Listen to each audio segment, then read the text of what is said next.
आजादी का अमृत महोत्सव।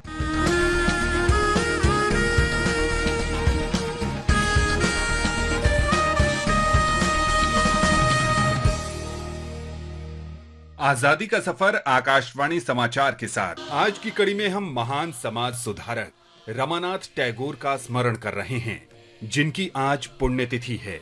1873 में 10 जून को उनका निधन हुआ था। बहुत छोटी उम्र से ही वे राम मनोहर राय के विचारों से प्रभावित थे और ब्रह्म समाज के मूल ट्रस्टियों में एक थे।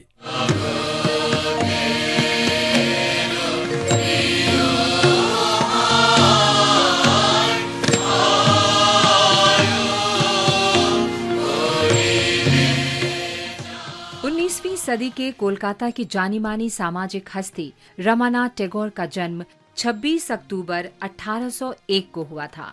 वे द्वारका नाथ टैगोर के छोटे भाई थे। ब्रह्म समाज की स्थापना में उनका योगदान महत्वपूर्ण था। रमानाथ टैगोर ने ब्रिटिश इंडियन एसोसिएशन के गठन की भी पहल की तथा 1867 से 1877 तक इसके अध्यक्ष रहे। इंडियन एसोसिएशन ने राजनीतिक जागरूकता बढ़ाने में उत्प्रेरक की भूमिका निभाई।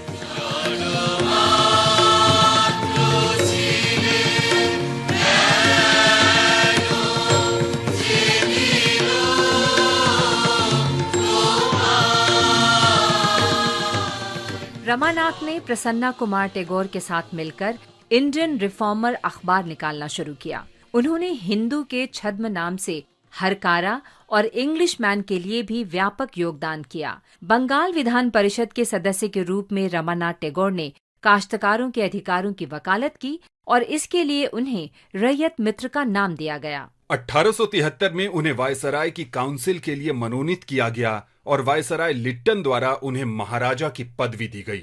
रमानाथ टैगोर अपनी अंतिम सांस तक आम लोगों के लिए काम करते रहे। इस महान राष्ट्रवादी को हमारा नमन।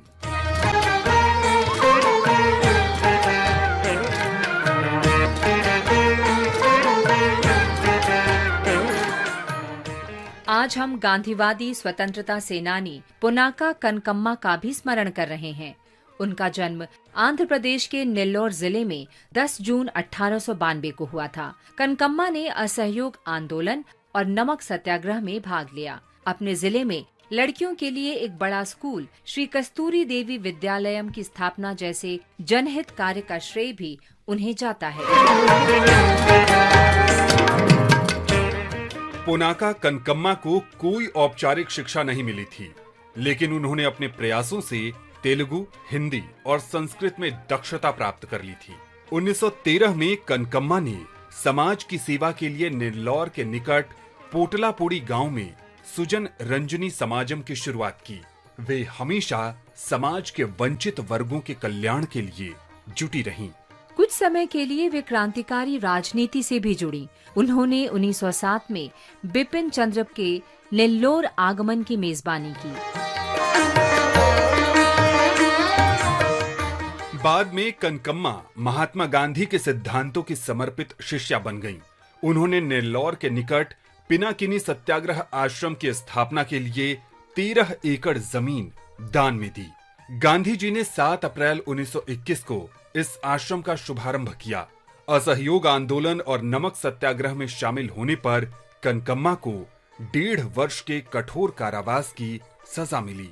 1923 में कनकम्मा ने गांधी जी के रचनात्मक कार्यक्रम के तहत श्री कस्तूरी देवी विद्यालयम की स्थापना की थी।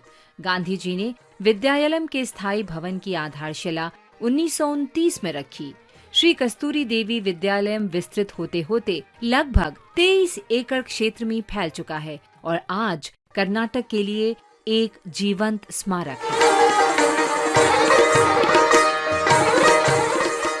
कनकम्मा 1963 में अपनी मृत्यु तक जनहित कार्यों में लगी रहीं।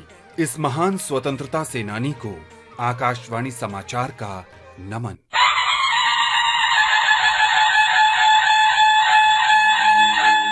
आज हम स्वतंत्रता सेनानी मक्का पासी का भी स्मरण कर रहे हैं। उन्होंने 1857 में आजादी की पहली लड़ाई में भाग लिया। मक्का अवध के नवाब की सेना में एक उच्च सैन्याधिकारी थे।